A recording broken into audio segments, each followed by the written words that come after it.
शुभ स्वागतम, शुभ स्वागतम, शुभ स्वागतम। सासों की सरगम गाए सुस्वागतम, सासों की सरगम गाए सुस्वागतम। शुभ स्वागतम, शुभ स्वागतम, शुभ स्वागतम, शुभ स्वागतम। आ आ आ आ आ आ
पर मध्य क्षेत्र संगठन मंत्री श्री इंद्र सिंह जी परमार, उच्च शिक्षा मंत्री श्री विधायक जी अरुण जी भिमावत, जन भागीदारी समिति अध्यक्ष श्री विपुल जी कसेरा एवं प्राचार्य महोदय से आग्रह करती हूँ वह मंच पर आकर अपना स्थान ग्रहण करें। धन्यवाद।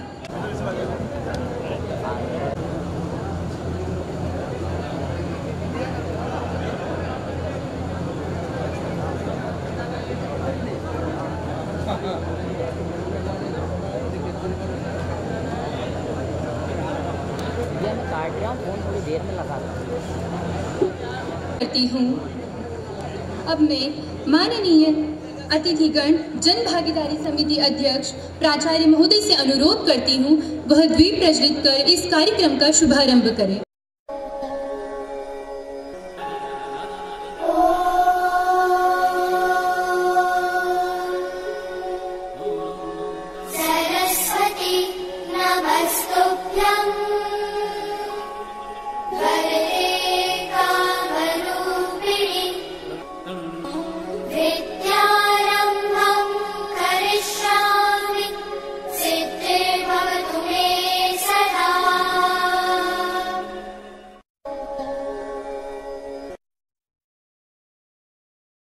बीकॉम LLB तक हुई है। 1994 से अखिल भारतीय विद्यार्थी परिषद के संपर्क में एवं 1999 से आप पूर्णकालिक कार्यकर्ता हैं। पूर्व में आप विभाग संगठन मंत्री, गुजरात प्रदेश मंत्री एवं गुजरात प्रदेश संगठन मंत्री, केंद्रीय सचिवालय के सचिव, मध्य क्षेत्र के क्षेत्रीय सह, वर्तमान में उच्च शिक्षा तकनीकी एवं आयुष मंत्री हैं। आपकी शिक्षा BSc LLB तक हुई है। आपने सत्र 1989 से 1996 तक अखिल भारतीय विद्यार्थी परिषद के पूर्णकालिक कार्यकर्ता के रूप में विभिन्न दायित्वों का निर्वाह किया। आप वर्तमान में शाजापुर विधानसभा के विधायक हैं। पूर्व में आप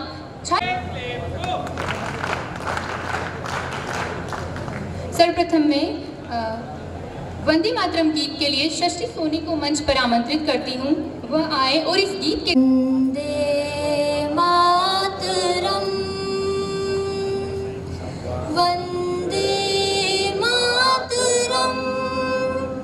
सुजलाम सुफलाम मलयज शीतलाम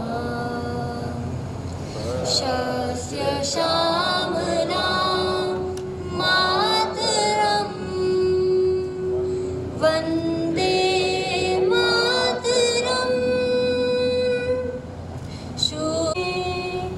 अबला के नुमाय तु बले बहुबल दारिणीं नमामि तारिणीं रिपुदल वारिणीं मातरं वन्दे मातरं। तुमि विद्या तुमि धर्म तुमि रिधि त्वमहि प्राणा शरीरे बहुते तुमि मा शक्ति हृदये तुमि मा भक्ति तोमरोई प्रतिमा घड़ी मंदिरे मंदिरे मातरम वंदे मातरम। दश प्रहरण दारिणी वाणी विद्या दायिनी नमामि त्वां नमामि कमला अबला मतुला सुजला सुफला मातरम वन्दे मातरम श्यामलां सरलां। भारत माता की जय। में श्री इंद्र सिंह जी परमार के स्वागत के लिए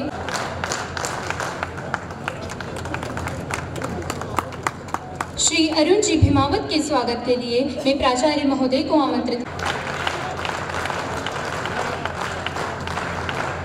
स्वागत। भारत भारत माता की वंदे वंदे। सर्वप्रथम में ज्ञान की देवी माँ सरस्वती एवं युवाओं के प्रेरणा स्रोत स्वामी विवेकानंद जी के चरणों में नमन करता हूँ। आज मेरे लिए बहुत ही गर्व का दिन है, इस महाविद्यालय के लिए बहुत ही गर्व का दिन है कि स्वामी विवेकानंद जी की प्रतिमा का अनावरण एवं लाइब्रेरी का नाम स्वामी विवेकानंद जी के नाम से करने के लिए आज हमारे अतिथिगण यहाँ पधारे हैं। इनका सर्वप्रथम में आदरणीय चेतन जी भाई साहब, जिनके लिए मैं यही कहना चाहूँगा, तन समर्पित मन समर्पित और या जीवन समर्पित चाहता हूँ इस देश की धरती तुझे कुछ और भी दूँ, कि अपना जीवन अपना परिवार छोड़कर संगठन के लिए देश के लिए काम कर रहे हैं। ऐसे हमारे विद्यार्थी परिषद के चेतन जी सुखाड़े जी भाई साहब, आपका स्वागत है। माननीय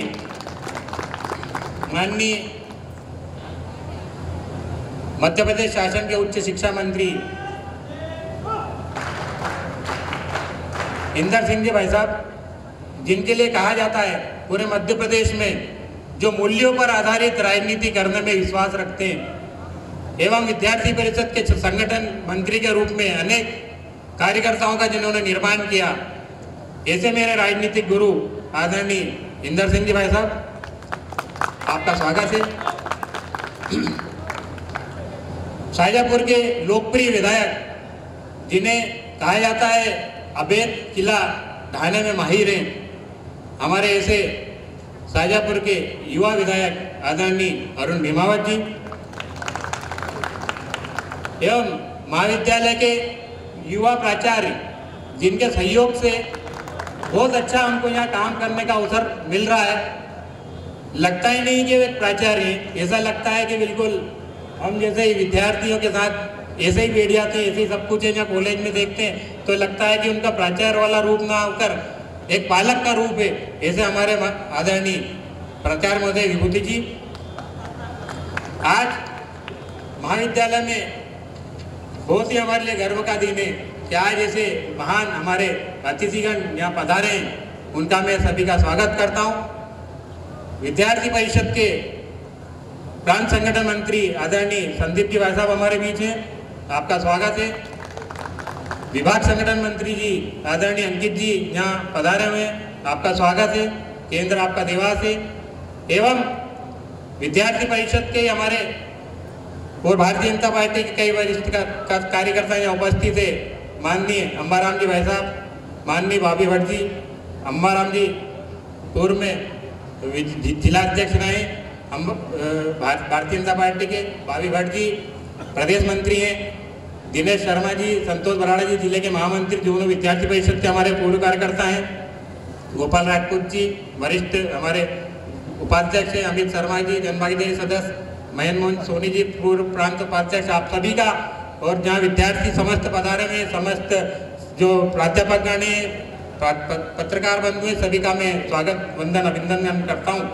एवं मुझे आदेश हुआ है भाई साहब का कि जल्दी कर लेना, तो सर्वप्रथम भाई साहब आग्रह है कि विद्यार्थी जो जन भागीदारी समिति अध्यक्ष के रूप में कुछ काम करने का अवसर प्राप्त हुआ है, उसके लिए सबसे पहले तो मैं अखिल भारतीय विद्यार्थी परिषद का मैं आभार व्यक्त करता हूं कि मैं इस कॉलेज का विद्यार्थी रहा हूं। इस कॉलेज में महाविद्यालय मैंने छात्र राजनीति की है और आपने छोटे से कार्यकर्ता को जन भागीदारी अध्यक्ष का दायित्व देकर जो उपकार किया उसका मैं शायद धन्यवाद देना चाहूँगा। और आप सबकी प्रेरणा से और आप सबका जो विश्वास था उसी पर मैंने कुछ छोटा मोटा हमारी समिति ने कार्य किया, वो आपके सामने प्रस्तुत है। सबसे पहले तो महाविद्यालय में जब हम आए थे तो एक अलग ही माहौल हमको लगता था, क्योंकि हमारा समय का जो महाविद्यालय और वर्तमान समय का महाविद्यालय में बहुत अंतर हमने देखने को मिला। बाहरी लोग बड़ी तादाद में महाविद्यालय में आ जाते थे, एक पिकनिक स्पॉट जैसा बना रखा था।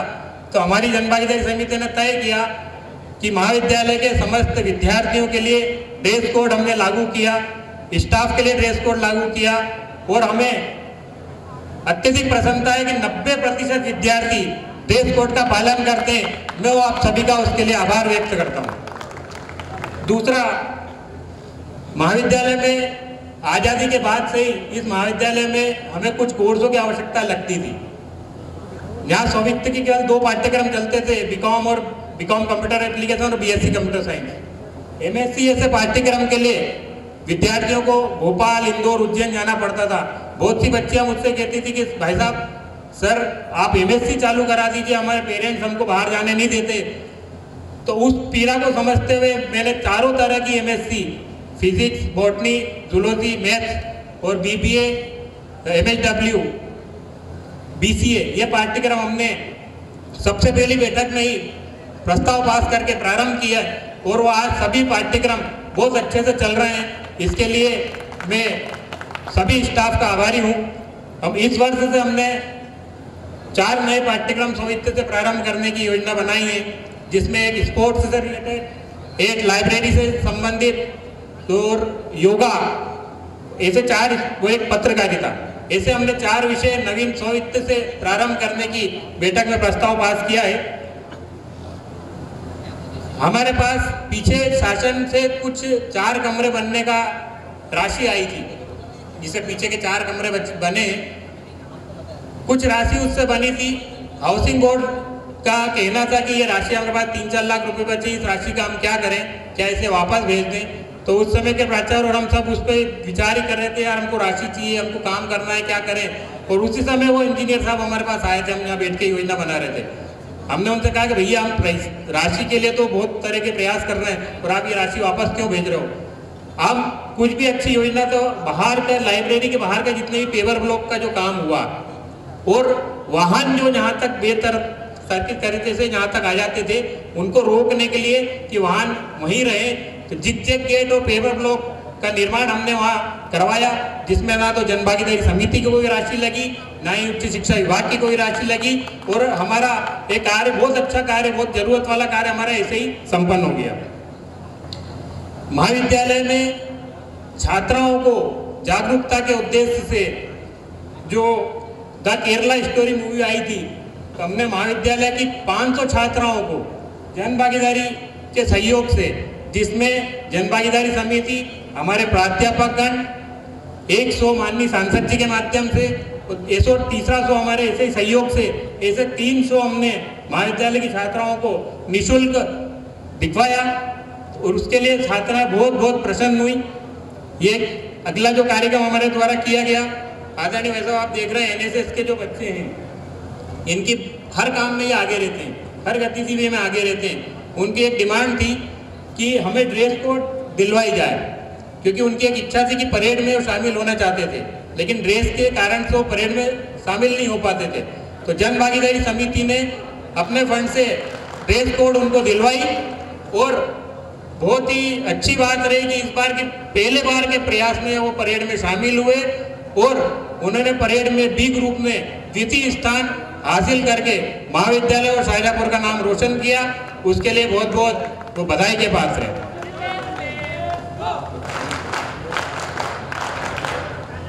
जनभागीदारी समिति ने महाविद्यालय में जो प्राध्यापकों की जो संख्या की हमें कमी लगती है, उसके लिए लगातार उच्च शिक्षा विभाग में हमने मांग की एवं पीएमसी होने के कारण से हमारी वह स्वतः ही जो हमारे यहाँ पदों की संख्या लगभग 37 है, तो 37 पद और पीएमसी होने के कारण से हमारे स्वीकृत हो गए। उसके लिए उच्च शिक्षा विभाग का हम बहुत बहुत आभार व्यक्त करते हैं। महाविद्यालय के बाहर पेपर ब्लॉक और फाइबर की जो शीट आप गेट पर देख रहे हैं, इसका निर्माण के लिए जनभागीदारी समिति ने प्रस्ताव पास किया था, लेकिन जो पीएम श्री होने के बाद हमको कुछ बजट मिला था, वो उस बजट से हम वो कार्य संपन्न करा रहे हैं। इसके लिए उच्च शिक्षा विभाग का बहुत बहुत धन्यवाद।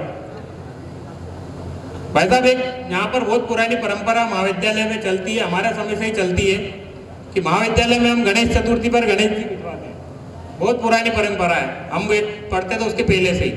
लेकिन कुछ वर्ष से इस गणेश जी उत्सव में आपसी संघर्ष प्रारंभ हो गया था, लड़ाइयाँ झगड़े चालू हो गए थे, एक वर्चस्व की लड़ाई स्थापित होने के लिए वो चीज़ें चालू हो गई थी। तो हमने उसको प्रतिबंधित करते हुए कि जन भागीदारी समिति वो गणेश उत्सव मनाएगी। उसके लिए हमने विभिन्न छात्र संगठनों से 2-2 सदस्य, 2 महाविद्यालय की जन भागीदारी समिति के सदस्य एवं 2 प्राध्यापक गण ऐसे मिलकर एक समिति बनाकर विगत 2 साल से वो निर्विरोध निर्विवाद वो गणेश उत्सव का कार्यक्रम संपन्न हो रहा है। इसके बाद 23 मार्च को प्रतिवर्ष शहीद दिवस के अवसर पर कल प्रतिवर्ष जैसे जिला प्रशासन द्वारा विशाल रक्तदान शिविर का आयोजन महाविद्यालय पूरे जिले में करवाते थे। लगभग 23 से 24 केंद्र बनते थे। उसी में शाहजहाँपुर महाविद्यालय भी हमने मांग कर एक केंद्र बनाया था। तो 3 साल में, फिर शुरू के 2 साल तो ठीक, उसके बाद के जो है लगभग 500 विद्यार्थियों ने 23 मार्च के दिन रक्तदान कर इन 3 साल में एक नया रिकॉर्ड बनाया है। और महाविद्यालय के जो रक्तदान कराने का हमारा उद्देश्य था कि महाविद्यालय के अगर विद्यार्थियों ने जीवन में पहली बार अपना रक्तदान कर दिया तो आने वाले समय में वो कभी भी रक्तदान के लिए पीछे नहीं हटेंगे। यह काम जनभागीदारी समिति के माध्यम से जिला प्रशासन के साथ मिलकर किया गया और इसका बहुत अच्छा विद्यार्थियों ने रुचि रखकर आगे बढ़कर इसमें भाग लिया। आगे उसके बाद महाविद्यालय में जो विद्यार्थियों की संख्या है लगभग 6000 के आसपास संख्या है। शाहजहाँपुर जिले के अलावा उज्जैन जिला, देवास जिला, आगर जिला, राजगढ़ जिले के विद्यार्थी भी यहाँ शिक्षा ग्रहण करने आते हैं। लेकिन जो महाविद्यालय की जो भवन है यह बहुत पुराना 50 साल पुराना भवन है और इसकी कैपेसिटी है मात्र 1500 विद्यार्थियों की इसकी कैपेसिटी है।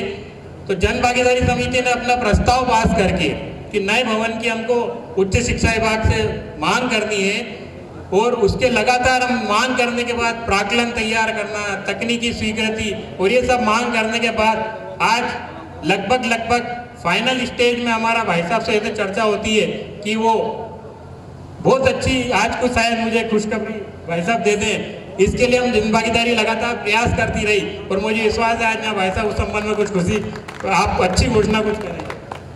तो इसके लिए जन भागीदारी लगभग अपने 2 लेटर पेड इस चीज में हमने खत्म कर दी, लगातार पत्र लिख कर।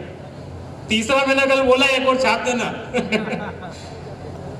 मध्य प्रदेश शासन की एक योजना चालू हुई है बस की, तो इस बार से जो जन भागीदारी के सहयोग से वो उक्त एक बस चल रही है। महाविद्यालय में इस वर्ष 2 वर्ष से बड़ी मात्रा में पौधारोपण का काम हुआ है। आप देखना मेरे साथ जो अभी पौधारोपण की हमने एक डी बनाने का प्रयास किया है इस पॉम ट्री का और पीछे और नवीन वाटिका में लगातार हमने पौधारोपण किए। पौधारोपण के साथ साथ हमने जो ट्री गार्ड है महाविद्यालय के समस्त प्राध्यापक गणों से एक ट्री गार्ड का डोनेशन और जन भागीदारी समिति के नाम से उसमें मैंने भी और समिति के सदस्यों ने भी अपना 1000 रुपए का डोनेशन देकर एक ट्री गार्ड ताकि उनकी सुरक्षा रहे। तो आने वाले हमने समय में महाविद्यालय की हमारी कल्पना है कि सबसे ज्यादा हरियाली वाला क्षेत्र हमारा महाविद्यालय हो, इस पर भी हमने काम किया है। साथ ही एबीवीपी की मांग पर नवरात्रि में विद्यार्थियों की छात्राओं की मांग थी कि हम यहाँ गरबा महोत्सव कार्यक्रम करना चाहते हैं, तो जन भागीदारी के सहयोग से वो कार्यक्रम पूर्ण हुआ। और आज जो कार्यक्रम संपन्न हो रहा है स्वामी विवेकानंद जी की प्रतिमा और लाइब्रेरी का नामकरण का, ये जन भागीदारी समिति के माध्यम से विद्यार्थी परिषद और विद्यार्थियों की यह मांग थी कि महाविद्यालय में स्वामी विवेकानंद जी की मूर्ति स्थापित हो। यह पिछली बैठक में हमने प्रस्ताव पास किया था और आज उस पर अमल करते हुए महाविद्यालय में स्वामी विवेकानंद जी की मूर्ति जन भागीदारी समिति द्वारा स्थापित की गई है। ये छोटा सा प्रयास हमने किया है। आगे जो है एक महाविद्यालय में हम पौधों को पानी पिलाने के लिए और पेयजल के लिए बहुत समस्या यहाँ रहती है। हमने अब एक नई योजना बनाई है कि महाविद्यालय में एक नीचे पाइपलाइन जन भागीदारी के मद से सहयोग से वो करें ताकि समय पर पौधों को पानी मिल जाए और पेयजल की जो समस्या थी वो भी न रहे। उसके लिए हमने इस बार की बैठक में बोरिंग का भी प्रस्ताव लाए हैं कि बोरिंग महाविद्यालय में लगवाया जाए।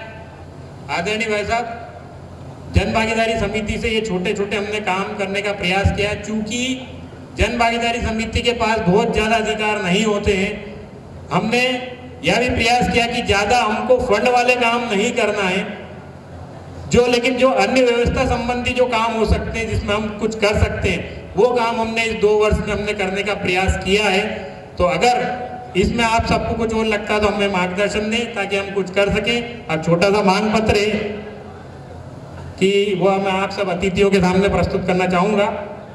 माननीय अतिथिगणों से आग्रह है कि महाविद्यालय की जो अत्यंत एक मांग है कि नवीन भवन की सभी कागज लगभग हमारे उच्च शिक्षा विभाग में पहुंच चुके हैं। इसकी आप आज बजट का आवंटन और स्वीकृति मंच के माध्यम से हमारे अतिथि करेंगे, इसका आज मुझे ये मैं मांग करता हूँ माननीय अतिथिगण से। दूसरी जो हमारी मांग है महत्वपूर्ण कि महाविद्यालय में वर्तमान में 37 प्राध्यापक हैं, वो बच्चों की संख्या स्टूडेंट की संख्या लगभग 6000 है। 37 प्राध्यापक सहायक प्राध्यापक है, 37 38 प्राध्यापक अभी PM3 होने के बाद और नए पद सृजन हुए हैं, लेकिन उनकी नियुक्ति नहीं हुई है। तो अतः माननीय से निवेदन है कि अतिशीघ्र प्राध्यापकों की नियुक्ति की जाए, क्योंकि शासन की विभिन्न योजनाएं उन पर भी हमारे प्राध्यापक काम करते हैं, क्लास भी लेना है और संख्या कम होने के कारण से वो थोड़ा सा समस्या आती है। महाविद्यालय में स्थायी खेल शिक्षक नहीं है, हम अतिथि खेल शिक्षक के सहयोग से सब खेल की गतिविधि चला रहे हैं, तो एक स्थायी खेल शिक्षक भी महाविद्यालय में प्रदान किया जाए। एक सहायक लाइब्रेरियन का पद भी यहाँ पर हमें प्रदान किया जाए। महाविद्यालय में कार्यालयीन स्टाफ की संख्या मात्र 4 है, 6000 बच्चों में मात्र 4 कार्यालयीन स्टाफ की संख्या है, जिसमें भी हमारे एक बाबूजी तो अभी 28 तारीख को रिटायर हो रहे हैं, मात्र 3 रह जाएगी। विभिन्न विभागों में भी पद खाली हैं एवं जो तृतीय वर्ग के कर्मचारी हैं वो भी पद लगभग खाली हैं। तो महाविद्यालय से आदरणीय महोदय से निवेदन है कि ये पद शीघ्र भरने की कृपा करें। महाविद्यालय के नवीन वाटिका का सौंदर्यीकरण आप सबके सहयोग से हो जाए तो बहुत अच्छी बात है। महाविद्यालय की जो हमने योजना बनाई है, महाविद्यालय की समस्त फर्जियाँ, भवन जो है 50 साल पुराना होने के कारण फर्जियाँ धंस गई, तो यहाँ पर कोटा स्टोन लग जाए, इसका आप सबसे मांग करते हैं। उसके बाद यह जो वैसा हमारा कार्यक्रम स्थल है, जहाँ हमारे पास ऑडिटोरियम नहीं है, इस कारण हमको कार्यक्रम करने में बहुत समस्या आती है। और ऑडिटोरियम जो नया प्रस्ताव है उसमें भी ऑडिटोरियम नहीं है। ऑडिटोरियम तभी बन पाएगा जब या तो ये भवन टूटेगा या इसमें और अतिरिक्त जब निर्माण होगा। तो हमारा निवेदन है कि जब तक हमें एक अस्थायी डोम की यहाँ पर लग जाए ताकि हमारे जो कार्यक्रम होते रहते हैं उसमें असुविधा ना हो। महाविद्यालय जन भागीदारी समिति और महाविद्यालय प्रशासन आपसे हमारी कुछ मांगे हैं, इसको आप पूर्ण करेंगे, हमारा ऐसा आप सबसे विश्वास है। धन्यवाद। मैं अब मांग पत्र माननीय अतिथिगणों को समक्ष प्रस्तुत कर रहा हूँ। धन्यवाद सर।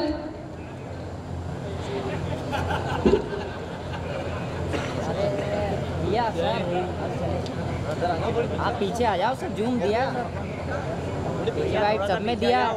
वंदे वंदे। आज प्रधानमंत्री कॉलेज ऑफ एक्सीलेंस पंडित बालकृष्ण शर्मा नवीन शासकीय महाविद्यालय शाहजहाँपुर में युवाओं के आराध्य देव, जिन्होंने भारत देश को ही नहीं पूरे विश्व को संदेश देने वाले स्वामी विवेकानंद जी की प्रतिमा के अनावरण के अवसर पर आज के कार्यक्रम के मुख्य अतिथि माननीय चेतस जी सुखड़िया जी, जो अखिल भारतीय विद्यार्थी परिषद के क्षेत्रीय संगठन मंत्री है, उनके लिए हम सब लोग जोरदार ताली से स्वागत करें।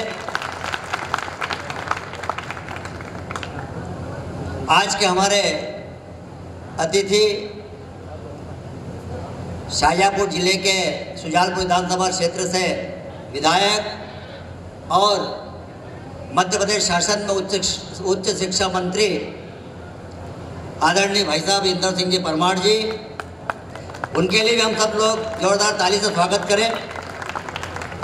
आज की अध्यक्षता कर रहे जन भागीदारी के सम्मानीय अध्यक्ष विपुल जी कसेरा जी, यहाँ पर उपस्थित सभी वरिष्ठ आशीर्वाददाता, प्राध्यापकगण, युवा साथियों, मीडिया के सहपाठियों, सर्वप्रथम तो मैं आप सब लोगों को आज शासकीय महाविद्यालय में स्वामी जी की प्रतिमा का जो अनावरण हुआ है, लंबे समय से इसकी मांग कॉलेज के छात्रों द्वारा समय समय पर की गई थी।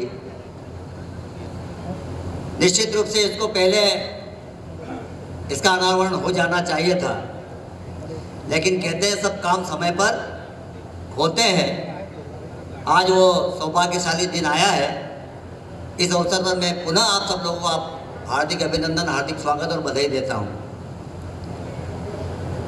बाकी बातें तो हमारे अतिथिगण करेंगे ही, लेकिन इस कॉलेज से जुड़ाव हमारा सबका रहा है। मेरी भी उच्च शिक्षा इस महाविद्यालय से होकर गुजरी है।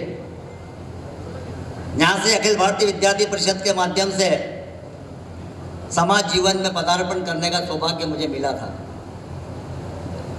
और निश्चित रूप से इस महाविद्यालय से हम सबका लगाव भी है। लंबे समय से इस महाविद्यालय में जब जन भागीदारी के अध्यक्ष आदरणीय मंत्री जी नारायण जी पांडे जी हुआ करते थे, जो हमारे राष्ट्रीय स्वयंसेवक संघ के विभाग माननीय संचालक रहे, उनके पहले इस महाविद्यालय के अध्यक्ष हुआ करते थे। उनके नेतृत्व में एक टीम बनी थी। इस महाविद्यालय के बारे में चिंतन तब से प्रारंभ हो चुका था। इस महाविद्यालय में छात्र संख्या कितनी है, इसकी कैपेसिटी कितनी है, यहाँ पे क्या क्या आवश्यकता है, क्योंकि उसमें मैं जन भागीदारी सदस्य के रूप में उपस्थित हुआ करता था। निश्चित रूप से उस प्रकार का जो मॉडल उस समय बना कि समय समय पर जब सरकार हमसे हमारे निवेदन पर कुछ प्राप्त धनराशि देगी तो हमें इस महाविद्यालय में क्या क्या करने की आवश्यकता होगी। एक समय तो बास्केटबॉल का यहाँ पर जब निर्माण हुआ था तो शासकीय पैसा न मिलने के कारण से अभाव में हमने जन भागीदारी करते हुए एक बास्केटबॉल, जो शाहजहाँपुर नगर का पहला बास्केटबॉल ग्राउंड था, उसका निर्माण करके उच्च शिक्षा विभाग को सौंपा था। तब से लगातार कहीं ना कहीं इस महाविद्यालय में जितने भी यहाँ पर पढ़ने वाले छात्र जो भविष्य में कोई जन नेता बना, कोई शासकीय विभाग में कार्यरत हुए,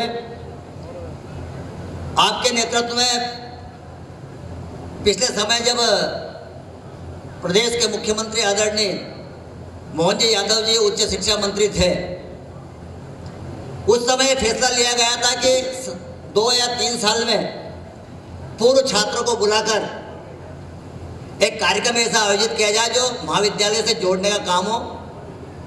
उसके माध्यम से एक टीम भी बनी। वो लगातार आदरणीय इंदर सिंह जी परमार साहब के नेतृत्व में वो टीम लगातार नए आयाम गढ़ने का काम कर रही है। उसके पीछे जो मकसद रहा है कि जिस विद्यालय में हमने अध्ययन किया है और भविष्य में हम कुछ बन गए हैं, तो हमारा लगाव कहीं ना कहीं अपने विद्यालय से जुड़ा रहे।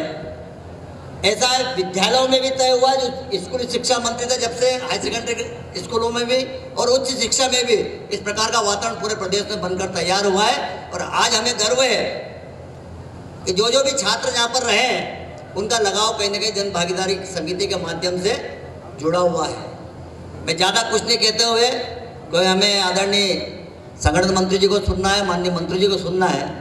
मैं तो सिर्फ इतना कहना चाहूँगा कि जन भागीदारी समिति के अध्यक्ष जी ने जो मांग पत्र दिया है, हमारे अपने ही जिले के मंत्री है, तो मुझे विश्वास है कि उसका अक्षर से पालन होगा। मतलब A to Z, तो 1 नंबर से लेकर आखिर जो भी हो, 12, 13, 14 जो भी हो, उसमें आपका आशीर्वाद मिलेगा। क्योंकि अगर ईमानदारी से आदरणीय मंत्री जी सारे विद्यार्थी ये ठान ले कि सोमवार को हमें अपने महाविद्यालय में जाना है, तो शायद हम उन विद्यार्थियों को या कॉलेज में बिठा नहीं पाएंगे। 7,000 की संख्या है विद्यार्थियों की, और बैठने के लिए हमारी जगह कितनी है? 1500 की। 1500 छात्र को बैठाने की व्यवस्था में 7000 छात्र यहाँ पर एडमिशन ले चुके हैं। तो इस बात को ध्यान में रखते हुए मुझे विश्वास है,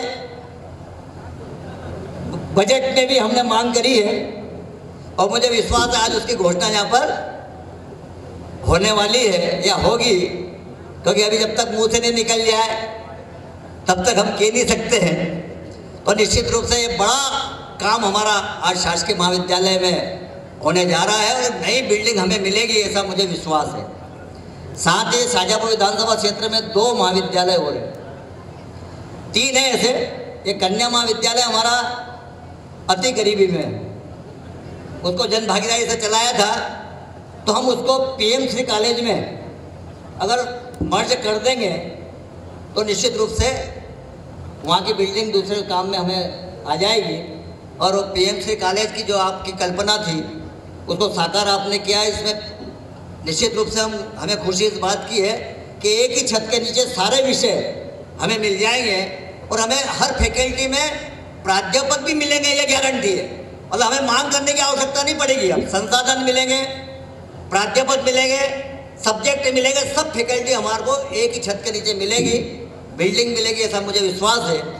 साथ ही मक्सी कॉलेज हमारा बीच सेंटर का है, पास में देवास लगता है, इधर उज्जैन लगता है, इधर शाजापुर के बीच सेंटर का महाविद्यालय है। वहाँ पे देवास जिले के छात्र भी आते हैं, उज्जैन जिले के छात्र भी आते हैं और शाजापुर जिले के भी छात्र उसमें पढ़ाई करने के लिए जाते हैं। वहाँ पर BA क्लास तो हमेशा से चलती आ रही है, लेकिन साइंस और कॉमर्स वहाँ पे जन भागीदारी से हमने चलाया था, लेकिन परेशानियाँ कॉमर्स में भी आई और साइंस तो भी हमें मिला नहीं था। तो आज उसकी तरफ भी आपका ध्यान चला जाएगा और वहाँ पर कॉमर्स और साइंस कॉलेज आपके माध्यम से, डिपार्टमेंट के माध्यम से अगर खुल जाएगा तो निश्चित रूप से वहाँ के छात्रों को लाभ मिलेगा। उसी तरफ से मोहन बड़ोलिया महाविद्यालय, वहाँ भी तत्कालीन मुख्यमंत्री आदरणीय शिवराज सिंह चौहान साहब की घोषणा के बाद खुला था। वहाँ के प्राचार्य भी पहली बार हमने विभूतो जी को ही भेजा था कि वहाँ पे उसको ठीक करना है। कच्ची बिल्डिंग में हमने कृषि उपज मंडी में हमने उसको 2, 3, 4 साल चलाया, 5 साल, फिर हमने बिल्डिंग घोषणा करवाई, बिल्डिंग भी मिल गई, बन भी गई, लेकिन उसमें भी साइंस की सब्जेक्ट की आवश्यकता है। कॉमर्स भी है कि नहीं वहाँ पर? शायद कॉमर्स भी नहीं है। तो दोनों कॉलेजों में हमारे को एक सुविधा मिल जाएगी। तो शाजापुर विधानसभा वैसे भी हमारी अति कहते हैं ना, कौन सा कार्ड बनता है वो, पीला कार्ड, गरीबी रेखा के नीचे वाला कार्ड है, क्योंकि यहाँ से जनप्रतिनिधि बनने का 2 बार मुझे अवसर मिला है, लेकिन इस बार का जो अवसर है वो बड़ा टकाटक वाला है। सबकी सांसें ऊपर नीचे हो रही थी कि नहीं? सही बताओ, सबकी सांसें ऊपर नीचे, तो कुछ जने को छोड़ दो, 2, 4, 10 जने को छोड़ दो केवल, बाकी जने की तो परिणाम जब आ रहे थे, जब ऊपर नीचे हो रहे थे, बीपी जाने कितने तो नपा लिया था उस समय। 28 वोट से शाजापुर विधानसभा जनप्रतिनिधि के रूप में आपके बीच में खड़ा हूँ। तो निश्चित रूप से इस विधानसभा में तो आपकी कृपा ज़्यादा हो जाए, हर समस्या का हल यहाँ पर निकलता रहे, ताकि आने वाले समय में हम इन नवयुवकों के माध्यम से इस शाजापुर में कई नई दिशा देने का काम करने के लिए हम भूमिका निभाएंगे। मैं ज़्यादा कुछ नहीं कहते हुए मैं आप आदरणीय चेतन जी का हार्दिक अभिनंदन इसलिए करता हूँ कि हम सब समझते हैं, संगठन में काम करने वाले लोग, जनप्रतिनिधिगण, कि इस स्तर के व्यक्ति के पास समय की कमी बहुत रहती है, पूरे क्षेत्र में आना जाना पड़ता है। और आपने जो शाजापुर में आज जो समय दिया है वो हम सबके लिए गौरवान्वित करने वाला दिन भी है कि आपने अपने व्यस्ततम समय में से निश्चित रूप से आज इस कार्यक्रम में उपस्थित हुए हैं। इसलिए मैं जनप्रतिनिधि होने के नाते आपका शाजापुर विधानसभा क्षेत्र में हार्दिक अभिनंदन भी करता हूं, हार्दिक स्वागत भी करता हूं। और साथ ही मंत्री जी से भी निवेदन करना चाहूँगा कि पॉलिटेक्निक कॉलेज में भी कुछ चीज़ें हैं जो मैंने आपके पास में रखा है, जन भागीदारी समिति के माध्यम से आप तक भिजवाया है, उसमें भी आप निश्चित रूप से आने वाले समय में वो सौगातें देंगे तो निश्चित रूप से यहाँ के छात्रों को उसका लाभ मिलेगा। साथ ही मैं आपके बीच में 2 विषय रखने जा रहा हूँ। हम सबकी मांग भी रही है, आपकी जिज्ञासा भी थी कि शाजापुर में अब कुछ नया होना चाहिए, और इसी विश्वास के साथ मुझे आपने अपना मत देकर भोपाल भेजा भी है। तो छात्रों की एक मांग मेरे बीच में आया करती थी कि यहाँ पर मेडिकल कॉलेज होना चाहिए, जिसकी बहुत कमी भी दिखाई देती थी। अभी हमारे बीच में मुख्यमंत्री जी आए थे, उन्होंने मेडिकल कॉलेज खोलने की घोषणा कर दी है। मित्रों, मेडिकल कॉलेज शाजापुर में बन के तैयार होगा। साथ ही वर्षों से हमारे कृषि महाविद्यालय की भी मांग रही है, पर शाजापुर जिला कृषि प्रधान जिला है, पर यहाँ हमारी रुचि कृषि से संबंधित ज़्यादा, वानिकी उद्यान से संबंधित ज़्यादा है, और एक जिला एक उत्पाद में हमें वानिकी उद्यान के विभाग मिला है, आलू प्याज हमें मिला है। तो निश्चित रूप से यहाँ पर कृषि महाविद्यालय मिलना चाहिए। लेकिन मैं धन्यवाद देना चाहूँगा आदरणीय मंत्री जी आपको कि आपने ऐसी संरचना बना दी इस प्रदेश में कि एक ही कॉलेज के नीचे सारे सब्जेक्ट मिलेंगे, फैकल्टी मिलेगी। तो कृषि महाविद्यालय अलग से खोलने की आवश्यकता अब नहीं पड़ेगी। इसी महाविद्यालय में कृषि से विभाग, इसमें हम सब लोग कृषि महाविद्यालय के रूप में भी इस विद्यालय को हम देखेंगे, ऐसा आदरणीय मंत्री जी ने निर्णय लिया, उनको मैं धन्यवाद देता हूँ। साथ ही एक और आवश्यकता यहाँ पर थी जो माननीय मंत्री जी ने हमें बड़ी सौगात में दिया था। आप सबने देखा कि हमारे शाजापुर का जो बाईपास है, हम जब राजनीति में या सामाजिक क्षेत्र में काम करने के लिए आए तब से मांग हो रही थी कि बाईपास चाहिए, बाईपास चाहिए। तो 25 से 30 साल की मांग के बाद हमारा एक नया बाईपास मिला था। उस समय आज से 5 साल पहले हमें 30 साल लग गए थे जो हमें बाईपास मिला, लेकिन हमें खुशी है इस समय आपके माध्यम से और क्षेत्रीय सांसद आदरणीय महेंद्र सिंह जी सोलंकी जी के माध्यम से हमें दूसरा नया बाईपास, जब हमने मांग करी माननीय मुख्यमंत्री जी से, आपके माध्यम से शाजापुर में हमने नया बाईपास बनाने जा रहे हैं। जो टुकराना जोड़ से अपने जो कृषि उपज मंडी है, इसका साइड से बरवाल होते हुए लाहौरी के बल्टे से होते हम सीधे इसको निकालेंगे। उसके लिए इस बजट में माननीय मुख्यमंत्री जी ने 150 करोड़ रुपए स्वीकृत कर दिए। नया बाईपास शाजापुर में मिलेगा। इस प्रकार से नया शाजापुर हमें आने वाले समय में देखने को मिलेगा।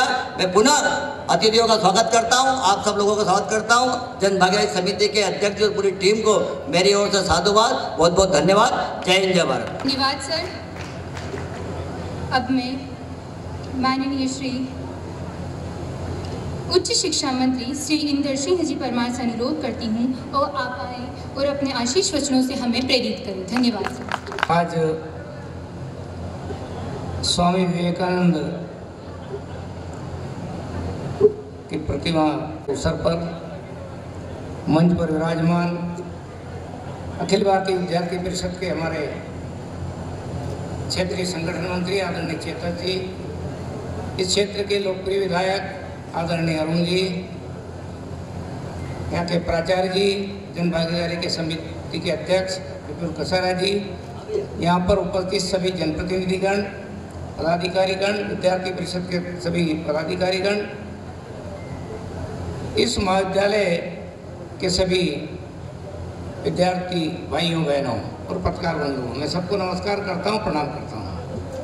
आज मैं बधाई देना चाहता हूँ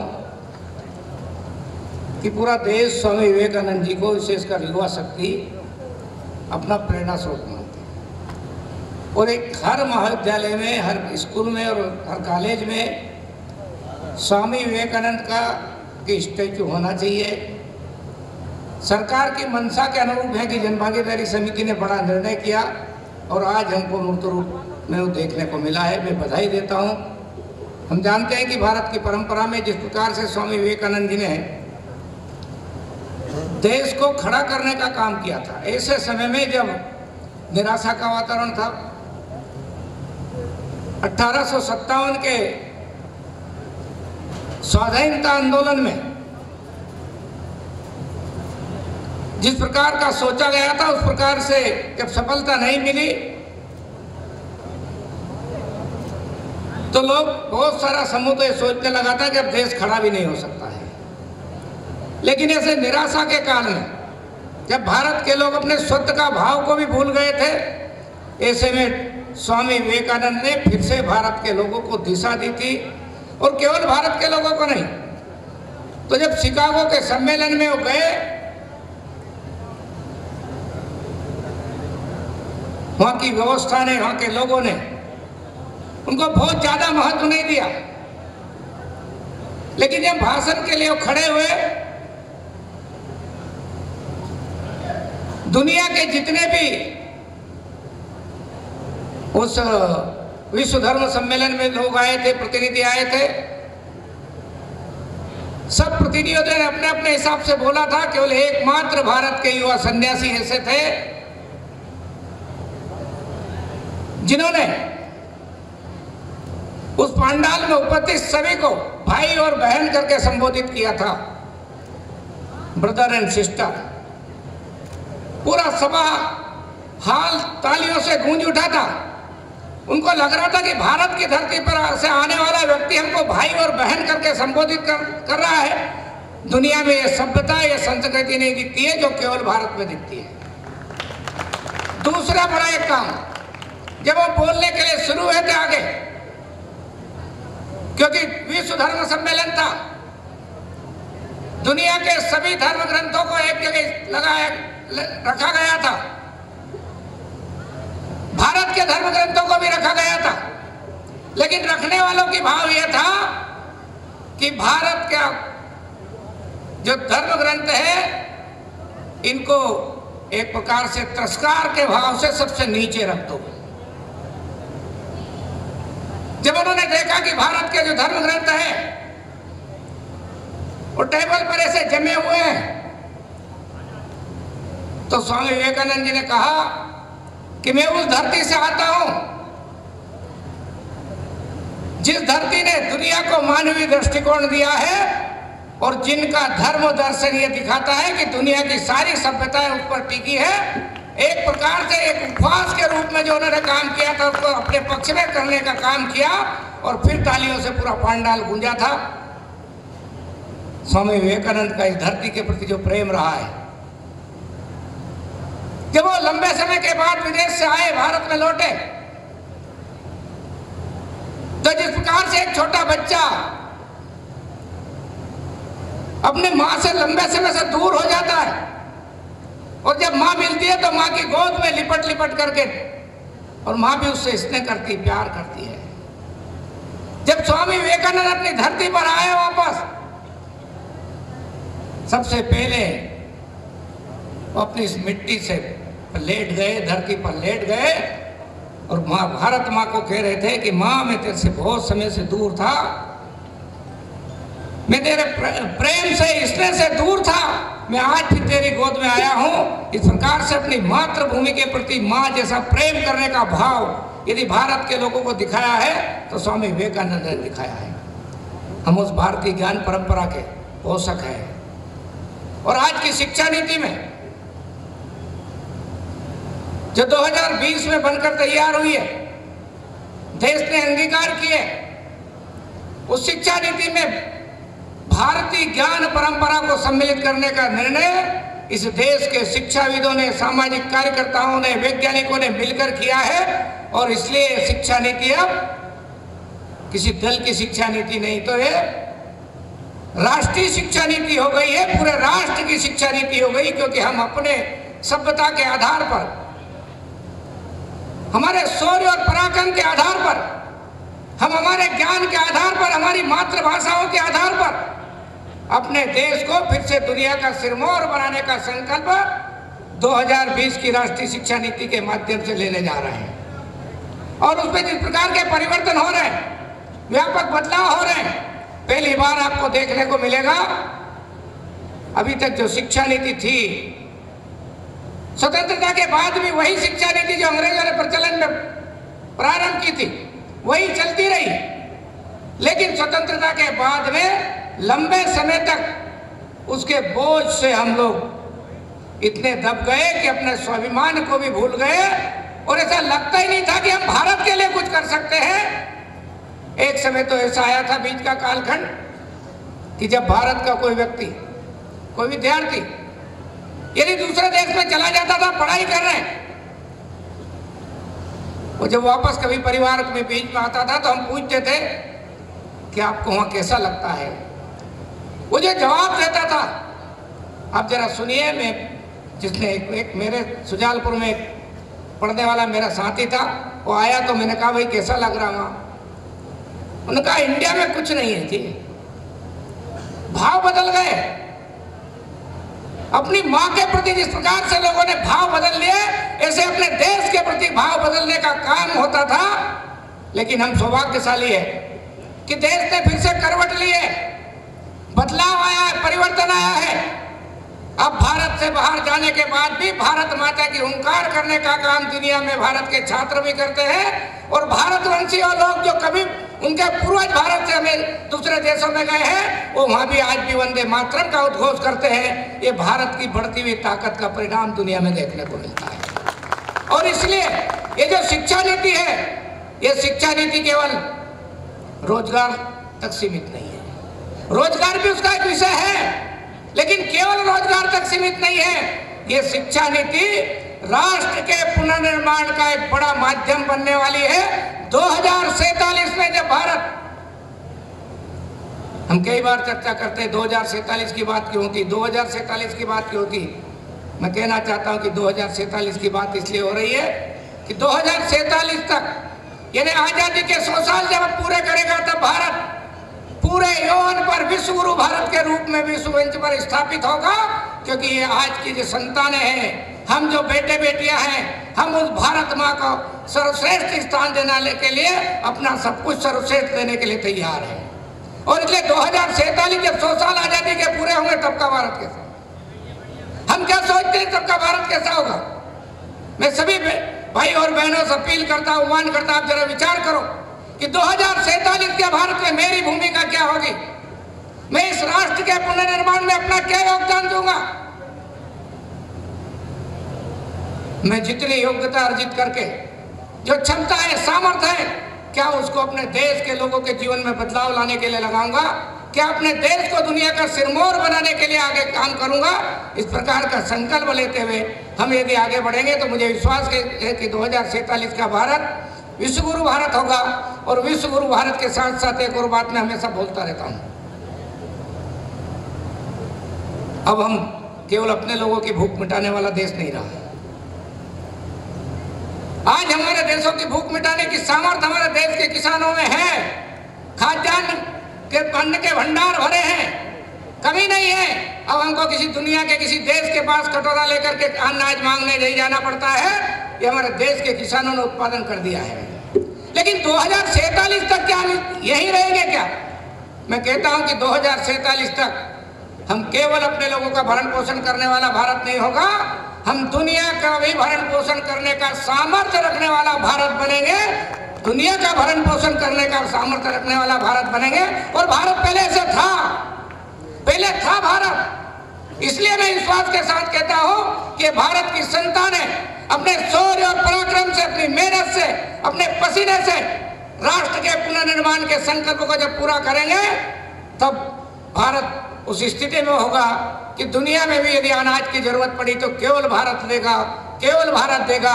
और हम दे सकते हैं, पहले दिया है। मैं उदाहरण के साथ मेरी बात समाप्त करता हूं।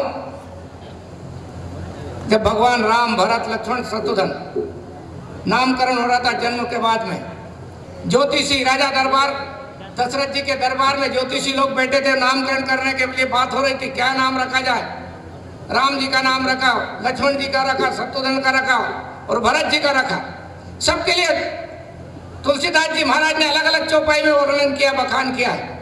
लेकिन हमारे लिए एक बड़ी चौपाई जो है, जिसको हम प्रेरणा स्रोत बनाने का काम भारत की सरकार कर रही है, भरत जी के लिए तुलसीदास जी महाराज ने लिखा, विश्व भरण पोषण कर जो ही ताकर नाम भरत असोई। हे राजा दशरथ, ये जो आपका बेटा है जिसका नाम भरत होगा, ये विश्व का भरण पोषण करेगा।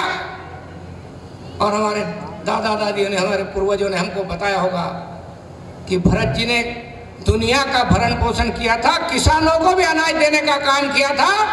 तो मैं कहता हूं कि 2047 का भारत उस समय के भरत जी ने किया था। 2047 का भारत दुनिया का भरण पोषण करने का सामर्थ्यवान भारत होगा। इसलिए हम सबको अपने देश और राष्ट्र के लिए विचार करने की जरूरत है। आज मैं इस महाविद्यालय में बहुत समय से विचार कर रहा था आने का। आज आदरणीय चेतन जी भाई साहब के आने के कारण से मुझे भी आप सब लोगों के दर्शन करने का अवसर मिल गया। बीच में हमारे लोकप्रिय विधायक आदरणीय अरुण जी ने, यहाँ की जन भागीदारी समिति ने इस कॉलेज के लिए भवन की जब बात हमेशा की गई है, जब हमारे मुख्यमंत्री श्रीमान मोहन यादव जी ने इस कॉलेज को पीएम एक्सीलेंस कॉलेज में बदलने का बड़ा निर्णय किया। हर जिले में एक कॉलेज को ऐसा स्थापित कर रहे हैं जो आदर्श कॉलेज होगा, सुविधायुक्त होगा, किसी प्रकार की फैकल्टी की और कोई कमी नहीं होगी, क्योंकि राष्ट्रीय शिक्षा नीति के अनुरूप हम सब व्यवस्थाओं को और रिसर्च का भी यह सेंटर बनने वाला है। इसलिए मैं कहना चाहता हूं कि आपकी जितनी बातें हैं लगभग उस सब में समाहित हो जा रही है। बीएससी एजी भी हम उसमें जोड़ने जा रहे हैं। रहा सवाल दो बातों का अलग, एक भवन का। भवन यहाँ का अच्छा भवन बने, लगभग 15 करोड़ रुपए भी हमने उसमें जोड़े हैं। अभी एसएफसी की मीटिंग में होगा तो जल्दी 1-2 महीने में टेंडर की प्रक्रिया हम कर देने वाले हैं। एक अच्छा भवन यहाँ देंगे। आज ऑडिटोरियम के लिए भी कहा गया है, हम दिखा के और ऑडिटोरियम भी यहाँ पर दे देंगे ताकि सर्व सुविधा युक्त हमारा कॉलेज बन जाए। अरुण जी ने मक्सी के लिए बोला है, मोहन बड़ोदिया के लिए बोला है। मैं आपको विश्वास दिलाता हूँ कि वहाँ के काम भी हम होमवर्क कर रहे हैं। अगली जब मीटिंग होगी तब भी वहाँ की क्या क्या आवश्यकता है, यदि कुछ अलग और संकाय खोलना होगा, बीएससी खोलना होगा, बीकॉम खोलना होगा, उन पर भी विचार करेंगे। लेकिन हम पहले कोशिश करेंगे कि बीकॉम की कक्षाएं हम प्रारंभ कर दें, क्योंकि बीएससी के लिए वहाँ उतना सारा सेटअप चाहिए, लैब और आदि सब चाहिए। उसको भी हम अध्ययन करके आगे उसकी सुविधा करते जाएंगे और वो भी कर देंगे। शाहजहाँपुर जिले के किसी भी कॉलेज में किसी प्रकार की कमी नहीं होगी। सब कॉलेज अच्छी स्थिति में होंगे और हमारे विद्यार्थियों को कोई बाहर शिक्षा के लिए नहीं जाना पड़े, मैं आपको विश्वास दिलाता हूँ। एक और क्या बोला था, हो गया था। एक पॉलिटेक्निक का भी मेरे ख्याल से जो प्रस्ताव यहाँ से कलेक्टर के माध्यम से और जनभागीदारी के माध्यम से आया है, हम उस दिन राशि पॉलिटेक्निक कॉलेज में निर्माण के लिए दे रहे हैं। लेकिन एक बड़ी बात मैं आप सब लोगों से, क्योंकि एक हमारी बेटियों का कॉलेज यहाँ चलता है, जब मैं एक बार मुझे भी वहाँ जाने का अवसर मिला था, जब मैं सुजालपुर कॉलेज का जन भागीदारी समिति का अध्यक्ष था, तब उस कॉलेज में गया था अरुण जी के साथ में, तभी गया था। आज मुझे मालूम पड़ा कि वहाँ बहुत कम संख्या है और ऐसी जगह पर है जहाँ छात्राओं भी सुरक्षित नहीं है। इसलिए हमने अरुण जी से सैद्धांतिक सहमति ली है कि हम निर्णय कर रहे हैं कि उस कॉलेज को भी इसी कॉलेज में मिलाएंगे। वहाँ का पूरा स्टाफ भी आ जाएगा, सारी व्यवस्था हो जाएगी। भवन जिला प्रशासन जो करेगा वहाँ करे। हम एक करके इसी कॉलेज को, अच्छा अभी 6-7 हज़ार छात्र बता रहे हैं, हमारी कोशिश होगी कि इसी कैंपस में 8,000 विद्यार्थी बैठ सके, 8,000 विद्यार्थी एक साथ पढ़ाई कर सके। इस प्रकार का इस कैंपस को हम कर देंगे, सभी प्रकार की सुविधा देने वाले हैं। लेकिन एक बात मैं अब कहना चाहता हूं जो आपसे मुझे अपेक्षा है। हमने अभी जो हमारे जो प्राध्यापक, असिस्टेंट प्राध्यापक और अतिथि विद्वान यानी शिक्षक, उन सब की उपस्थिति सुनिश्चित हमने सार्थक ऐप से की है। यदि वो अनुपस्थित है तो उसको वेतन से जोड़ने जा रहे हैं। ऑटोमेटिक तनख्वाह कटने का काम हो जाएगा, ऑटोमेटिक तनख्वाह कटने का काम हो जाएगा। इसी प्रकार से अभी अगले सत्र से हम सभी छात्रों की उपस्थिति भी सार्थक ऐप से करने जा रहे हैं, ताकि ये कैंपस खाली पड़े रहते हैं। अब सब विद्यार्थी को आना पड़ेगा, लेकिन हम दंड उनको कुछ नहीं देंगे। हमने एक नया प्रयोग करने जा रहे हैं। जो विद्यार्थी सबसे ज्यादा उपस्थित रहेंगे, यानी 100% उपस्थित रहेगी, उनको हम उस हिसाब से परीक्षा परिणाम में क्रेडिट देने का काम करेंगे। वो उस छात्र के हाथ में रहेगा कि वो ज्यादा उपस्थित रह करके भी अपना रिजल्ट सुधार सकता है। इस प्रकार का क्रेडिट देने का काम हम करने वाले हैं। आज आप सब लोगों ने मुझे बुलाया। बाकी हमारे केसरिया जी ने बहुत लंबा चौड़ा ज्ञापन दिया है, मैं छोटी छोटी चीज़ें और पढ़ लूँगा, लेकिन मैं समझता हूँ कि ये सब चीज़ें उसमें समाहित है। जितना मैंने पढ़ा उस हिसाब से आपको ये कॉलेज अच्छा मिलेगा, भवन भी अच्छा होगा और यहाँ का वातावरण भी अच्छा बनेगा।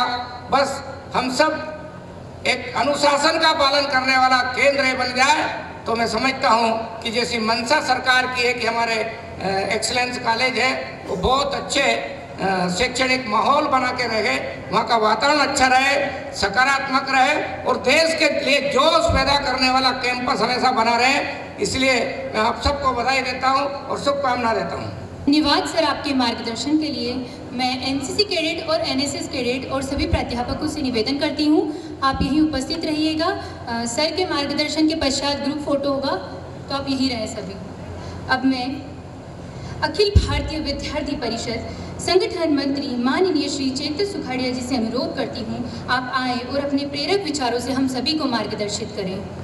एक्सीलेंस शाहजहाँपुर के इस परिसर के अंदर लाइब्रेरी के नामकरण एवं स्वामी विवेकानंद जी की प्रतिमा के अनावरण कार्यक्रम के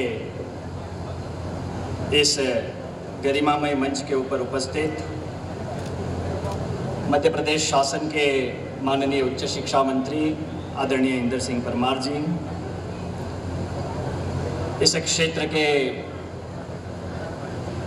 लोकप्रिय विधायक और विद्यार्थी परिषद के हमारे एक प्रकार से इस क्षेत्र के अभिभावक पेश आदरणीय अरुण जी, विद्यार्थी परिषद के ही हमारे पुराने कार्यकर्ता और जन भागीदारी समिति के अध्यक्ष के नाते इस महाविद्यालय के अंदर विभिन्न प्रयोगों के माध्यम से, नवाचारों के माध्यम से महाविद्यालय परिसर को जीवंत बनाने का प्रयास करने वाले इसे जन भागीदारी समिति के अध्यक्ष हमारे मित्र ऐसे विपुल जी, महाविद्यालय के प्राचार्य आदरणीय विभूति सर, मंच के समक्ष उपस्थित इस महाविद्यालय के सभी आचार्यगण, प्राध्यापकगण, नगर से आए हुए सभी प्रबुद्धजन, विद्यार्थी परिषद के सभी साथी कार्यकर्ता और इस महाविद्यालय की आन बान और शान जिसके कारण ये महाविद्यालय अपनी पहचान बनाता है, ऐसे सभी आत्मीय विद्यार्थी बहनें एवं भाइयों और मीडिया के बंधु,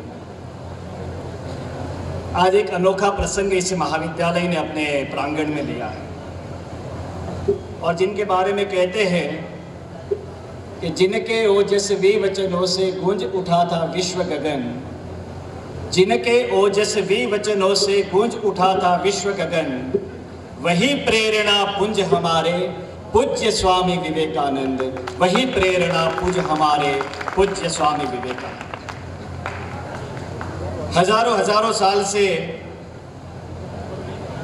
भारत में दुनिया के विभिन्न कोनों से हुए आक्रमण के कारण न केवल भारत राजनीतिक रूप से गुलाम था, अपितु विचार के धरातल पर भी गुलाम था और भावना के धरातल पर जिसका विश्वास टूट चुका था उसमें से उसको बाहर लाने की प्रक्रिया का सूत्रपात हुआ, जिसका उल्लेख आदरणीय मंत्री जी ने किया है 11 सितंबर 1893 के अंदर अमेरिका के शिकागो के शहर के अंदर विश्व धर्म सम्मेलन के अंदर एक अनाम सा युवक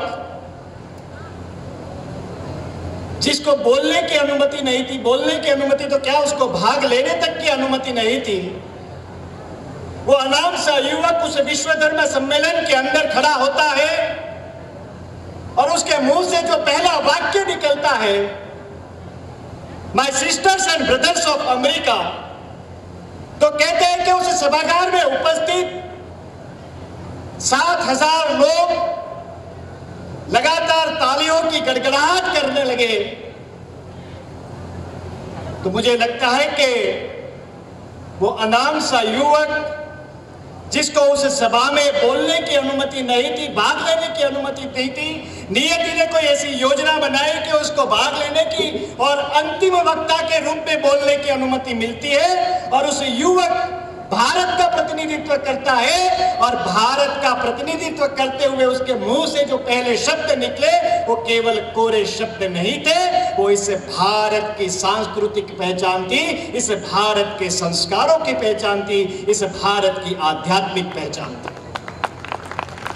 मित्रों, एक दूसरे देश में जाकर दुनिया के विभिन्न कोनों से आए हुए, दुनिया के अलग अलग देशों के कोनों कोने से आए हुए व्यक्तियों के प्रति ये जो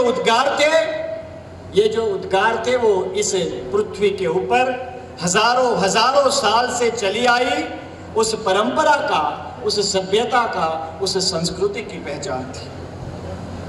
मित्रों, वैसे देखा जाए तो ये भारत संतों, महंतों, महात्माओं, महर्षियों का देश, वीर वीरांगनाओं का देश, और उसकी गौरव गाथा से, उसके गौरवशील इतिहास से इस देश का इतिहास भरा पड़ा है। और आज हमने इस परिसर के अंदर स्वामी विवेकानंद जी की प्रतिमा का अनावरण किया है। माननीय प्राचार्य जी, विपुल जी, आपने केवल इस परिसर के अंदर स्वामी विवेकानंद जी की कोई प्रतिमा का अनावरण नहीं किया है।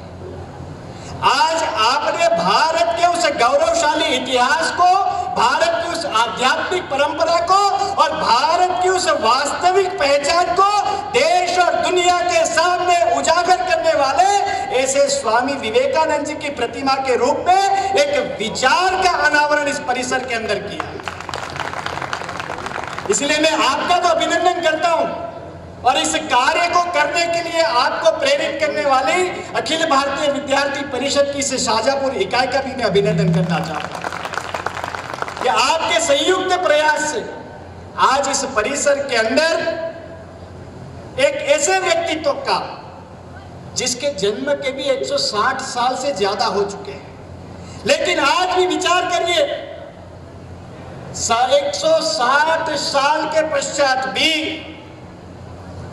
देश और दुनिया के अंदर युवाओं के आदर्श के रूप में अगर किसी का नाम लिया जाता है तो वो स्वामी विवेकानंद जी का नाम लिया जाता है।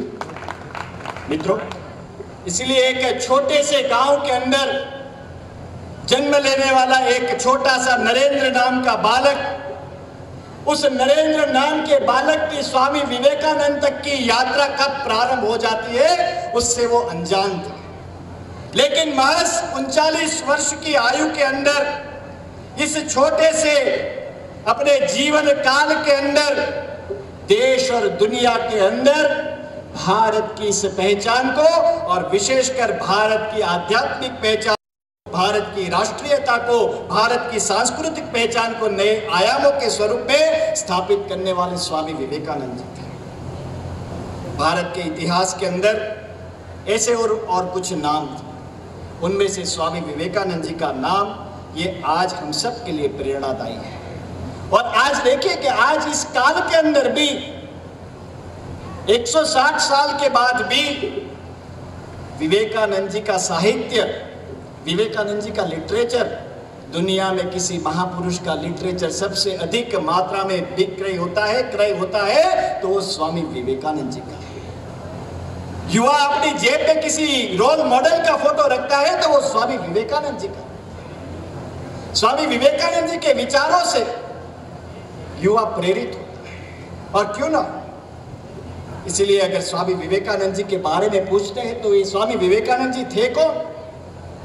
मुझे लगता है कि आज की पीढ़ी ने विवेकानंद जी को पढ़ने की भी आवश्यकता है। स्वामी विवेकानंद जी यानी मानवतावादी विभूति, स्वामी विवेकानंद जी यानी क्रांतिकारी संत, स्वामी विवेकानंद यानी पराधीन भारत को उस कायरता से ऊपर उठकर स्वाभिमानी भारत के रूप में खड़े होने के लिए साहस देने वाले एक साहसी संत।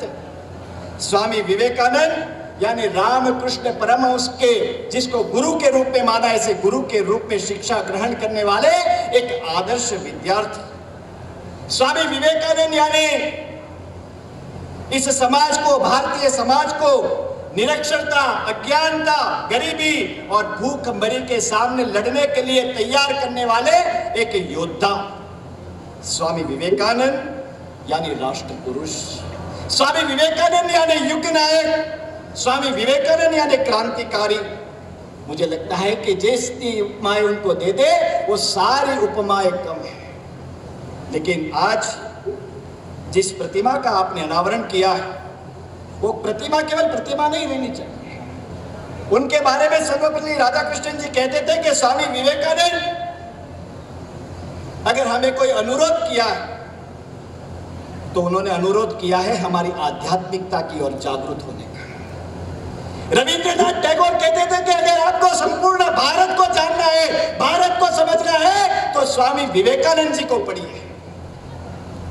ऐसे एक विभूति की प्रतिमा, महापुरुष की प्रतिमा, युग नायक की प्रतिमा, राष्ट्र पुरुष की प्रतिमा का अनावरण आज इस परिसर में।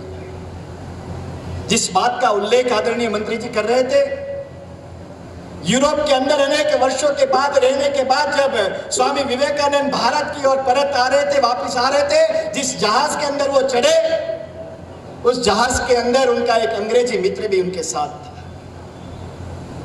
उन्होंने विवेकानंद जी के साथ संवाद करते हुए उनको पूछा कि इतने साल यूरोप के अंदर रहने के बाद आपको आपका भारत कैसा लग रहा है? इस glorious, luxurious and progressive Europe को देखने के बाद आपको आपका भारत कैसा दिख रहा है? तो विवेकानंद जी जवाब देते हैं कि तुम्हारे इस glorious, luxurious and progressive Europe तुम जिसको कहते हो, इस यूरोप के अंदर रहने के पश्चात जब मैं भारत से आया था तो मैं मेरी मातृभूमि को प्रेम करता था, लेकिन तुम्हारे इस ग्लोरियस, लग्जरियस, प्रोग्रेसिव माइंड और यहां से वापस जाने के बाद मुझे मेरा भारत आज मैं जब देख रहा हूं यहां से, तो भारत की हवा का एक एक झोंका और भारत की मिट्टी का एक एक कण ये मेरे लिए पवित्र है। और विवेकानंद जी यहां रुके नहीं। जैसे आदरणीय मंत्री जी ने उल्लेख किया, जैसे ही जहाज भारत की धरती के ऊपर लंगरता है, विवेकानंद जी तुरंत इस धरती के ऊपर पहला पैर रखते हैं तो उस भारत की संपूर्ण भूमि के ऊपर की जो मिट्टी थी उस मिट्टी को अपने ऊपर डालने का काम करते हैं। जहाज से उतरने वाले अनेक यात्री कहते हैं ये पागल हो गया क्या? तो विवेकानंद जी कहते हैं कि मैं पागल नहीं हुआ। उस ग्लोरियस, लग्जरियस, प्रोग्रेसिव यूरोप के अंदर, उस भौतिकता के युग के अंदर रहने के बाद अगर मेरे ऊपर कोई अवगुण आए होंगे तो भारत की इस पवित्र मिट्टी से अपने शरीर को पवित्र करने का काम मैं कर रहा हूं। वो विवेकानंद जी का विचार। मित्रों, आज युवाओं के बीच में भी अलग अलग प्रकार के विमर्श। किसी को लगता है कि हम भारत को अमेरिका बनाएंगे, किसी को लगता है कि हम भारत को चाइना बनाएंगे, किसी को लगता है कि हम भारत को जापान बनाएंगे। लेकिन मैं कहता हूं कि विवेकानंद जी की दृष्टि में अगर देखना है तो भारत को ना चाइना बनाने की आवश्यकता है, भारत को ना अमेरिका बनाने की आवश्यकता है, भारत को ना जापान बनाने की आवश्यकता है। अगर बनाना है तो भारत को भारत बनाने की आवश्यकता है। इसलिए इस भारत को भारत बनाने का काम कहां पर होगा?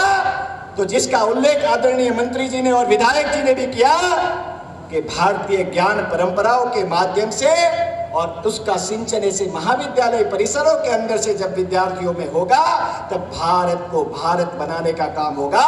क्योंकि भारत के स्व की पहचान अगर विद्यार्थियों को कहीं होगी तो इस महाविद्यालय के परिसरों के अंदर होगी। इसलिए आदरणीय मंत्री जी, मैं आपका अभिनंदन करना चाहता हूं कि आपने राष्ट्रीय शिक्षा नीति के माध्यम से इस मध्य प्रदेश के विद्यार्थियों के बीच में जिस बात का आप हर एक मंच पर उल्लेख करते हैं, इस भारतीय ज्ञान परंपरा के माध्यम से, वो चाहे फिजिक्स हो, वो चाहे केमिस्ट्री हो, वो चाहे मैथ्स हो, वो चाहे साइंस हो या चाहे अकाउंटेंसी क्यों नहीं हो, भारत का ज्ञान इन सभी विषयों के अंदर, क्योंकि भारत ये ज्ञान का केंद्र था, भारत ये समृद्धि का केंद्र था, वो उस काल काल के अंदर, गुलामी के काल के अंदर भारत के इस ज्ञान के केंद्र को शत विकसित करने का प्रयास किया गया, हमारे महाविद्यालय विश्वविद्यालय को तोड़ने का प्रयास किया गया।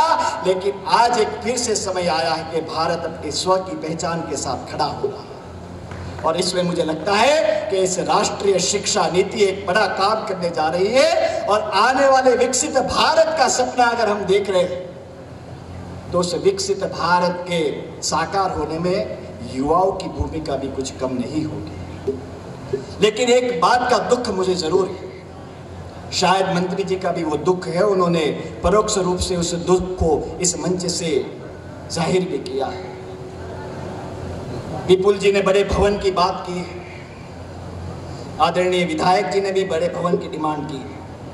बड़े भवन निश्चित रूप से बनने चाहिए, लेकिन आज जो बड़े बड़े महाविद्यालय के भवन हम देख रहे हैं, महाविद्यालय परिसर, शिक्षा के परिसर, जिसको हमने एक प्रकार से मंदिर कहा, उस मंदिर की दो प्रतिमाएं, पहला है विद्यार्थी और दूसरा है शिक्षक। मुझे माफ करना, इस मंदिर की दोनों प्रतिमाएं आज इस मंदिरों से गायब हो रही है।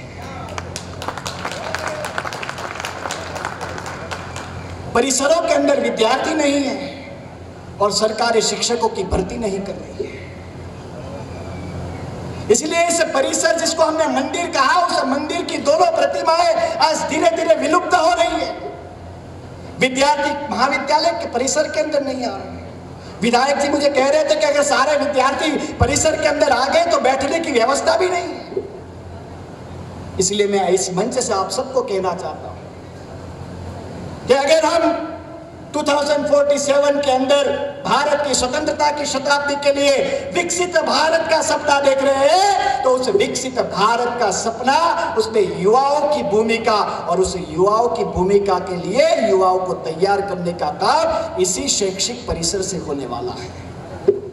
इसलिए इस शिक्षा के इस मंदिरों के अंदर विद्यार्थियों को आने की रुचि हो, उसके लिए शिक्षाविदों ने, आचार्यों ने, प्राचार्यों ने, समाज ने, सरकारों ने उस प्रकार का वातावरण बनाना पड़ेगा जहां विद्यार्थियों को पढ़ने के लिए आनंद आए। इसलिए इस कैंपस कल्चर को बदलने की आवश्यकता है। ये कैंपस केवल पढ़ने के लिए नहीं, तो विद्यार्थियों के सर्वांगीण विकास के लिए होना चाहिए, जो भारत के लिए एक सक्षम और समर्थ नेतृत्व खड़ा करे। इसलिए आनंदमय परिसर की बात मैं करता हूं, और ऐसे आनंदमय परिसर के माध्यम से विद्यार्थी के जीवन को भी आनंदमय बनाना, और ऐसे आनंदमय विद्यार्थी जीवन के माध्यम से विद्यार्थी जीवन को केवल सफल नहीं तो सार्थक बनाने का प्रयास करना। Happy and meaningful students life. मित्रों, मैं विद्यार्थी परिषद का कार्यकर्ता हूं, रोज विद्यार्थियों के बीच में उठता हूं, बैठता हूं, मिलता हूं, लेकिन जब मैं विद्यार्थियों से संवाद करता हूं, उनको पूछता हूं, क्या आपको कॉलेज में जाने का आनंद आता है क्या? नो वन से वी आर हैप्पी। इसलिए ये शायद मुझे लगता है कि यहाँ बैठे हुए प्राध्यापकों का भी दुख होगा, मेरा भी दुख है, मंत्री जी का भी दुख है, कि हमारे शिक्षा के ये बड़े बड़े भवन ये वाइब्रेंट होने चाहिए, जीवंत होने चाहिए। विद्यार्थी गतिविधि के माध्यम से, यहाँ से अनेक प्रकार के प्रयोगों के माध्यम से एक सफल सार्थक नेतृत्व निकलना चाहिए। इसलिए मैं आप सबसे निवेदन करता हूँ, बड़ा भवन निश्चित रूप से बनाइए, लेकिन उस भवन को जीवंत रखने के लिए, वाइब्रेंट रखने के लिए विद्यार्थियों के बीच में कला, खेल, सेवा, जलवायु जैसे अलग अलग विषयों के माध्यम से, प्रवृत्तियों के माध्यम से, जिसको कभी आपने कहा कि ये एक्स्ट्रा करिकुलर एक्टिविटी है, this is not extra curricular activity, this is को करिकुलर एक्टिविटी। इसलिए इसको को करिकुलर एक्टिविटी के माध्यम से विद्यार्थी जीवन को जीवंत बनाने के लिए, आनंदमय बनाने का प्रयास ऐसे महाविद्यालय परिसरों के माध्यम से होगा। तो स्वामी विवेकानंद जी ने जो सपना देखा था, उन्होंने कहा था कि इस भारत के लाखों युवक और युवतियां अपने घरों से निकलेंगे, मोची की दुकान से निकलेंगे, कारखानों की चिमनी से निकलेंगे, विद्यालयों से निकलेंगे, गांवों से निकलेंगे, नगरों से निकलेंगे, जो इस भारत को वास्तविक रूप में अपनी स्व की पहचान के साथ देश और दुनिया के सामने खड़ा करेंगे। तो मुझे लगता है कि आज मैं इस शाहजहाँपुर जिले के इस महाविद्यालय के अंदर आया हूँ। इस महाविद्यालय से भी कोई विवेकानंद निकलना चाहिए, कोई लक्ष्मीबाई निकलनी चाहिए, कोई दुर्गावती निकलनी चाहिए।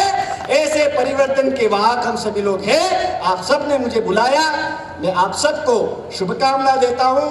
और आज आपने जिस विचार का बीजारोपण स्वामी विवेकानंद जी की प्रतिमा के रूप में किया है, मुझे लगता है कि उस विचार के वाहक बनते हुए इस विकसित भारत के सपने को साकार करने वाले हम सभी लोग आप सबके उज्जवल भविष्य की कामना करते हुए मेरी वाणी को विराम देता हूं। विचार निश्चित रूप से हम सभी को स्वामी विवेकानंद जी के आदर्शों पर चलने के लिए प्रेरित करेंगे। अब मैं विद्यार्थी परिषद के छात्र कार्यकर्ता सौम्य श्रीवास्तव को मंच पर आमंत्रित करती हूँ। उनके द्वारा हमारे माननीय उच्च शिक्षा मंत्री श्री इंदर सिंह जी परमार का चित्र बनाया गया है, वह उन्हें भेंट करना चाहते हैं।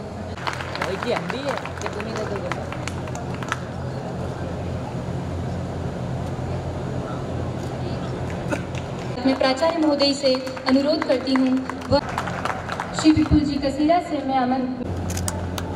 एक बार जोरदार तालियां। सबसे पहले आप सबों से क्षमा चाहता हूँ। भोजशाला पर मधुमक्खियों ने हमला किया, हमने उसे काबू में कर लिया। आप 15 मिनट तक अपनी भूख को काबू में रखें। मंच पर विराजित अतिथिगण, स्वामी विवेकानंद की प्रतिमा का अनावरण निश्चित रूप से एक विचार का अनावरण है। मैं उन्हें भारत के ब्रांड एम्बेसडर, मैंने स्कूली जीवन में मां शारदा, रामकृष्ण परमहंस और विवेकानंद की प्रार्थना सुबह शाम की है। मैंने विवेकानंद चरितावली को हिंदी, बंगला और अंग्रेजी में पढ़ा है। उनके बारे में मेरे मन में कोई भ्रांति नहीं है, लेकिन एक विद्यार्थी के नाते शिक्षक के प्रति उनका समर्पण, विद्या के प्रति अपने आप को अर्पित कर देना, यह दर्शाता है कि ज्ञान की भारतीय परंपरा के वो सबसे बड़े ध्वजवाहक थे, जिसकी पताका उन्होंने शिकागो विश्व धर्म सम्मेलन में फहराई थी। मैं विद्यार्थी से आग्रह सिर्फ यही करूंगा कि जब भी आप उस प्रतिमा को सामने से देखें तो उसकी दीप्ति, उसकी कांति से प्रभावित हो, और कम से कम जब उनकी प्रतिमा आपके सामने है तो अपने मन में ऐसे विचार करें जो एक भारत बनाए जिसका सपना हमारे माननीय प्रधानमंत्री देखते हैं और हमारी महामहिम राष्ट्रपति जी देखते हैं। भगवान राम की चर्चा हो रही थी। वशिष्ठ रामायण में ऐसा कहा गया है कि राम जी जब उनसे मिलने गए थे तो उन्होंने पहला लेसन दिया था और कहा था, ज्ञान बानेन जीवति, ज्ञानवान बनो। मैं विद्यार्थियों से आग्रह यही करूंगा कि आप ज्ञानवान बने, और जो हमसे अपेक्षा है कि हम समाज को एक प्रयोगशाला में बदल दें। और आपको यह बताते हुए मुझे खुशी हो रही है कि आज यदि इंदौर सबसे साफ शहर है तो वहाँ की सफाई का जिम्मा भी हमारे यहाँ के ही एक नागरिक को है। हम एक्शन रिसर्च में उतरे, और मैं नगर पालिका के जो अधिकारी यहाँ उपस्थित हैं उनसे आग्रह करूँगा कि हमारे विद्यार्थियों का उपयोग करें और समाज को एक प्रयोगशाला में हम बदल दें। यदि हम समाज में हमारा कैंपस नहीं जाएगा तो इसकी कोई उपयोगिता नहीं है, जैसा चेतन जी भाई साहब कह रहे थे। इसलिए हमें समाज से जुड़ना पड़ेगा और 2047 के भारत को बनाने के लिए प्राणपण से लड़ना पड़ेगा। हमारे सम्माननीय अतिथि चेतन जी भाई साहब, माननीय मंत्री जी, माननीय विधायक जी, हमारे इस पंडाल में बैठे गणमान्य नागरिक, मैं आप सबों का तहे दिल से शुक्रिया अदा करता हूँ। बहुत बहुत धन्यवाद। यस।